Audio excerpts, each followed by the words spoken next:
Strategic thinking, it's not an academic exercise. This should be something that you're building in all the time. This is a really important capability for all of us. I don't think I've ever had a client that said, I don't want to be more strategic. You need to be able to describe why you're doing something, why it's important. Basically that idea of painting a picture. Try to make a distinction between strategy and strategic thinking, because strategy may not be your role. Most of us were in an implementation or execution role of whatever we're trying to do. I think sometimes they get confused, and we want to make sure that we're not necessarily working on the strategy, but we're trying to be as strategic as possible.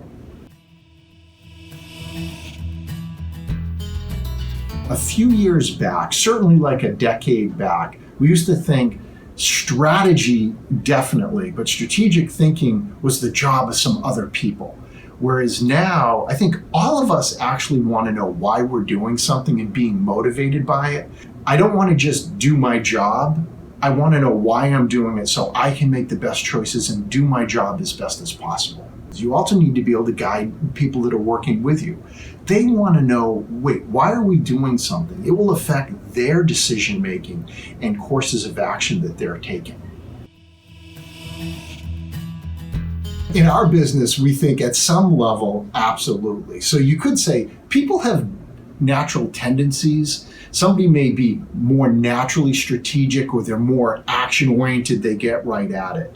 But at a fundamental level, I actually believe that strategic thinking capability can be improved for everyone. I think there is an important distinction that can help.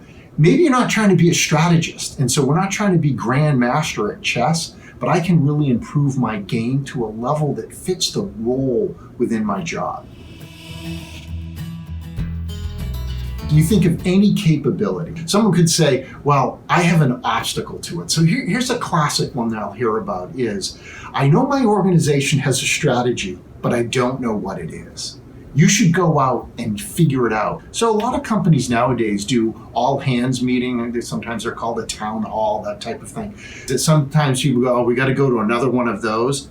Well, usually the strategy is being talked about there. So you could pick up what's important, what are we focusing on, the why. There's usually some documentation, the capability of reading. Yes, you got to go read it and figure out so that you can build your own picture of what's strategic in our context in our organization. But a failure mode there is thinking, I'm waiting for someone to tell me what it is, versus going out and getting it and understanding it.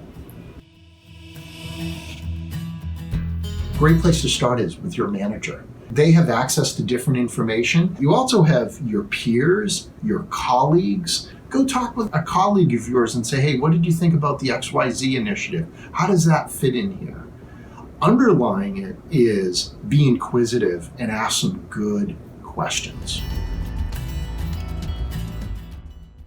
One is about asking good questions, and this is something any of us can do. You just got to build in a little time. So say you're going off to a meeting, and it could be a weekly staff meeting. You could start to think about, what are the questions I want to ask, and or what are the things I want to make sure that I mention, kind of your emphasis points, versus it's just a round robin. When I'm asked, I'm going to give an update. Being strategic there would make sure that I'm talking about, say, these 3 things or these 4 things, and I'm also asking about it. Another good technique is zooming. There's a good HBR article on this called Zoom In, Zoom Out. I might call it like helicopter.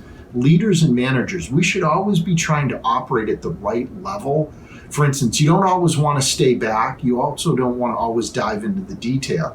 And each of us have a tendency to either go high or go low. What you want to do is make sure you're doing the right level of zooming given the situation.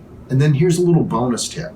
When you go in or pull back, the real key with zooming is being flexible and actually moving. A lot of us dive into the detail and then we stay there. The real trick is zooming back out. SWOT, strength, weakness, opportunity, and threat. You should know what that means. Even find a couple of good places you could use it. One that's a good one is you're coming up on a new situation, or we've decided we're going this way.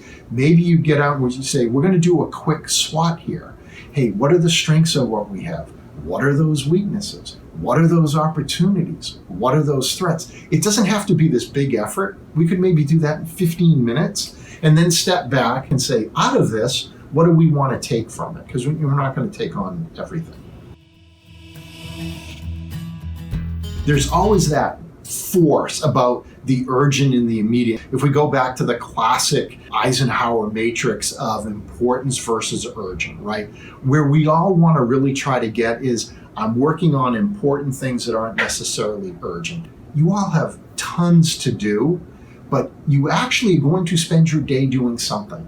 You have choices to make. To make the best choice, you need to be as strategic about what you're doing. Otherwise, we'll just keep defaulting to the urgent.